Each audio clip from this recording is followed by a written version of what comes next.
My name is Johannes, and I'm the founder and the inventor of this company. And we have been working now 15 years with this revolutionary haptic technology.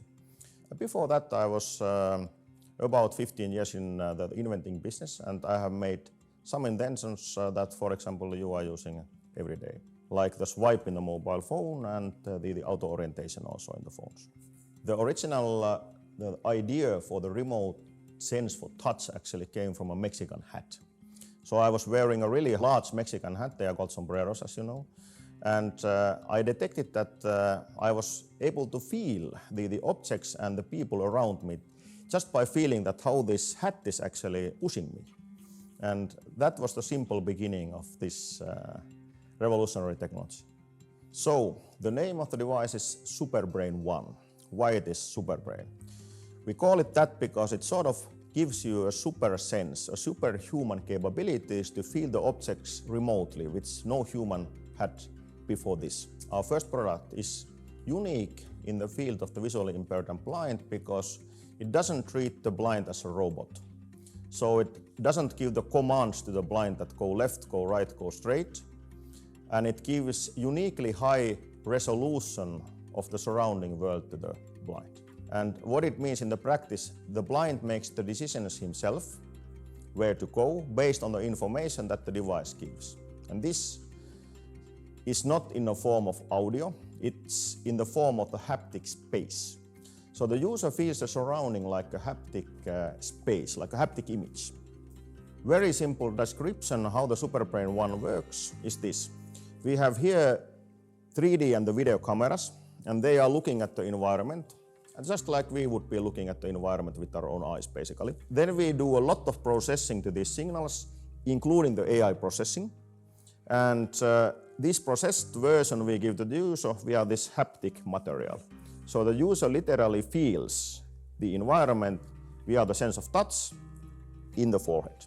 We have the RGB camera, then we have the point cloud cameras, meaning 3D cameras, and the thermal camera. And these all cameras, they transmit several megabytes of data per second to the main processing unit, which is in the back of the device.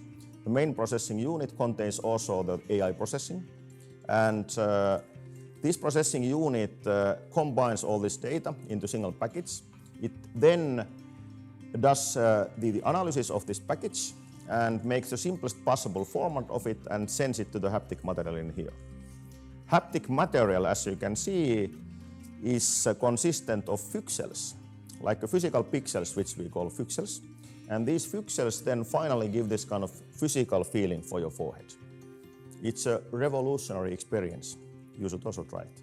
Almost everybody else in the blind devices and the visually impaired devices is using the AI to give a sort of commands to the blind. Go left, go right, go straight, the road is clear, and so forth. So how we are using the AI?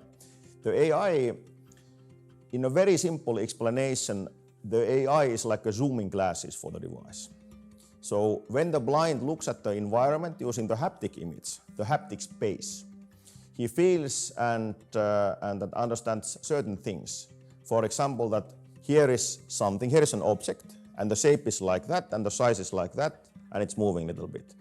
So the AI sort of zooms into these objects, gives more precise haptic feedback to the user so that the user understands that, it's a human.